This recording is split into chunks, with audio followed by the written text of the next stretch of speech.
Variety ആയിട്ട് 2 വർഷത്തെ ഹണിമൂണാണ്. 20 മാരേജിന് അങ്ങനെ നീണ്ടു പോകണമെന്നില്ലല്ലോ, പ്രായമായാലും കല്യാണം കഴിക്കാമല്ലോ. അതിന് അത് കൊടുക്കും. ഇത്രയും ബിരിയാണി ഉണ്ടാക്കുന്നില്ല, അവർക്ക് കൂടെ കൊടുക്കുക. കഴിക്കണം, എല്ലാവരും കഴിക്കണം. കിട്ടിയില്ലെങ്കിൽ പറഞ്ഞാൽ മതി. എന്താ നല്ല ക്വാളിറ്റി വർക്കാണ്. ഞാനെന്ത് പറയാനാ, ഞാൻ സിനിമാക്കാരനല്ലല്ലോ. പക്ഷേ ഒരു പ്രേക്ഷകൻ എന്നുള്ള രീതിയിൽ എനിക്ക് ഭയങ്കരമായിട്ട് ഇഷ്ടപ്പെട്ടു. എക്സ്പെക്ടേഷനുണ്ട്. പിന്നെ എല്ലാവരും നല്ല പോസിറ്റീവ് റിവ്യൂ ആണ് പറയുന്നത്. സോ അടിപൊളിയായിരിക്കും. പിന്നെ കല്യാണം വിളി നടന്നുകൊണ്ടിരിക്കുകയാണ്. നെക്സ്റ്റ് മന്താണ്. പിന്നെ എന്താ പറയുക, നടക്കുന്നത് ഡ്രസ്സൊക്കെ ഇങ്ങനെ സെലക്ട് ചെയ്തുകൊണ്ടിരിക്കുന്നത്, അതിൻ്റെ കാര്യങ്ങളൊക്കെ ഇങ്ങനെ നടന്നുകൊണ്ടിരിക്കുകയാണ്. വെറൈറ്റി മോഡൽ കല്യാണമാണെന്ന് കേൾക്കുന്നുണ്ടല്ലോ, അങ്ങനെ എന്തെങ്കിലും? വെറൈറ്റി മോഡൽ സിമ്പിൾ കല്യാണമാണ്. ചെറിയ കുറച്ച് ഫംഗ്ഷൻസ് ഒക്കെ ഉണ്ട്. ഞങ്ങൾ ഫാമിലിയും പിന്നെ ക്ലോസ് ആയിട്ടുള്ള ആൾക്കാരും എല്ലാവരും ഉള്ളൊരു ചെറിയ ഫംഗ്ഷൻസ്. യൂണിക്കായിട്ട് ഡ്രസ്സൊക്കെ സെലക്ട് ചെയ്യുന്നൊക്കെ പറയുന്നത്? അയ്യോ, അങ്ങനെയൊന്നും ഇതാരാ പറയും? ആരാ ഇതൊക്കെ പറയുന്നത്? അവരെന്നെ പറഞ്ഞിട്ടുണ്ടെങ്കിൽ അവരെന്നെ ക്യാഷ് ഇട്ടിട്ട് എന്നെ ചീത്ത വിളിപ്പിക്കും. ഓക്കെ. സോ ചെറിയ അല്ല, അങ്ങനെയില്ല, വലിയ കല്യാണമൊന്നുമില്ല, ചെറിയ കല്യാണം. പിന്നെ എന്താ പറയുക, കല്യാണം ഒരു പ്രാവശ്യമല്ലേ ലൈഫിലുണ്ടാവും. സോ അത് ഒരു കുറച്ച് വർഷം കഴിഞ്ഞെടുത്ത് നോക്കിയാലും നമുക്കൊരു മെമ്മറബിൾ ആയിരിക്കണം. സോ അങ്ങനത്തെ കുറച്ച് കാര്യങ്ങളാണ്. കേരളം കാത്തിരിക്കുന്ന ഒരു കല്യാണത്തിൽ ഒരു കല്യാണമാണ്. അങ്ങനെയൊന്നുമില്ല, ഡെയിലി ഒരുപാട് പേര് കല്യാണം കഴിക്കുന്നു. അതേപോലെ ഞങ്ങളുടെ കല്യാണം കഴിയും, അത്രേ ഉള്ളൂ.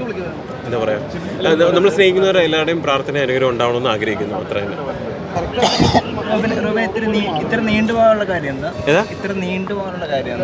എന്താണ് നീണ്ടുപോയത്?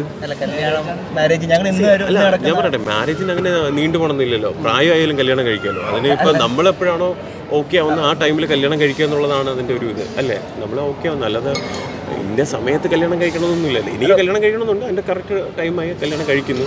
അല്ല, ഒരുപാട് പേരിങ്ങനെ ചോദിക്കുന്ന കമന്റിലൊക്കെ ഒരുപാട് പേരിങ്ങനെ ഞാൻ പറയട്ടെ, എല്ലാവരുടെയും ചോദ്യങ്ങൾക്ക് അല്ലെങ്കിൽ അവരുടെ സാറ്റിസ്ഫാക്ഷന് വേണ്ടി നമുക്ക് നിൽക്കാൻ ഇഷ്ടപ്പെടുന്ന ആൾക്കാർ അല്ല, ഞാൻ അവർക്ക് കൺസേൺ ആണ്, അതുകൊണ്ട് ചോദിക്കുന്നതാണ്. പക്ഷെ ഇതിപ്പോൾ കറക്റ്റ് ടൈമായില്ലേ, കറക്റ്റ് ടൈമിന് കല്യാണം കഴിക്കുന്നുണ്ടല്ലോ. ഇനിയിപ്പോൾ എന്താണ് ഇനി അതിൽ വേറെന്താ? കല്യാണം കഴിഞ്ഞിട്ടുള്ള പ്ലാനുകളൊക്കെ എന്തെങ്കിലും? ഹണിമൂൺ പ്ലാൻസ് ഉണ്ട്. എന്താ പറയുക, വെറൈറ്റി ആയിട്ട് 2 വർഷത്തെ ഹണിമൂണാണ്. 27+ കൺട്രീസ്.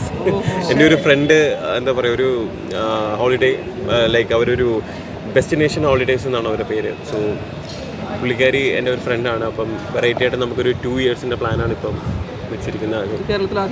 കേരളത്തിൽ ആദ്യത്തെ യുണീക്കായിട്ട് വേണമെന്ന് വെച്ചാൽ ഞാനങ്ങനെ അധികം സ്ഥലങ്ങളൊന്നും എക്സ്പ്ലോർ ചെയ്ത ആളല്ല. സോ അപ്പോൾ കല്യാണത്തിന് ശേഷം ഒരുപാട് രാജ്യങ്ങൾ പോകണമെന്ന് ആഗ്രഹമുണ്ട്. സോ അപ്പോൾ അങ്ങനെ ഒരു 27+ കൺട്രീസ് 2 വർഷത്തെ പ്ലാനാണ് വെച്ചിരിക്കുന്നത്. വേറെ ഒന്നും ചെയ്യില്ല, ഈ പരിപാടി മാത്രം? അല്ലല്ല, ഇടയ്ക്കിടയ്ക്ക് പോകും. ഓരോ മാസം അല്ലെങ്കിൽ 2 മാസം കൂടുമ്പോഴത്തേക്ക് ഇങ്ങനെ പോകാനുള്ള പ്ലാൻസ് ആണ്.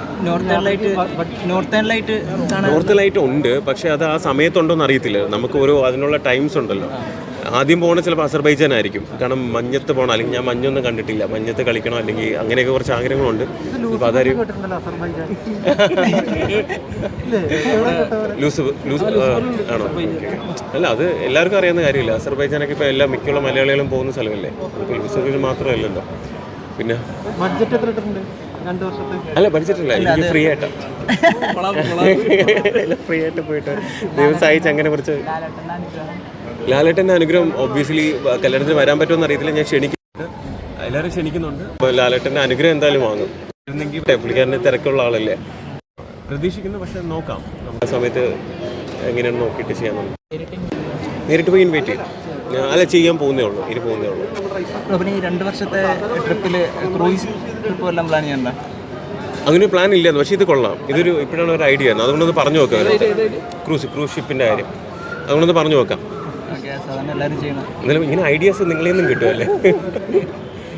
പിന്നെ വേറെ അതെ, എന്തായാലും റോസ് ബ്രാൻഡ്, നമ്മുടെ DQ ബ്രാൻഡ് അംബാസഡർ ആയിട്ടുള്ള റോസ് ബ്രാൻഡാണ്. സോ അതിൻ്റെ ഈ ഒരു ഫംഗ്ഷണൽ ഗസ്റ്റായിട്ട് വരാൻ പറ്റിയതിലും ബിരിയാണി ടേസ്റ്റ് ചെയ്യാൻ പറ്റിയതിലും എല്ലാം ഒരുപാട് സന്തോഷം. നിങ്ങളെല്ലാം ബിരിയാണി കഴിച്ചിട്ട് പോകട്ടോ. ആവശ്യത്തിനധികം ബിരിയാണി ഉണ്ട്, എല്ലാവരും കഴിച്ചിട്ട് പോകാം. ഞാൻ ഭയങ്കരമായിട്ട് ഇഷ്ടപ്പെടുന്ന ഒരാളാണ് ബിരിയാണി.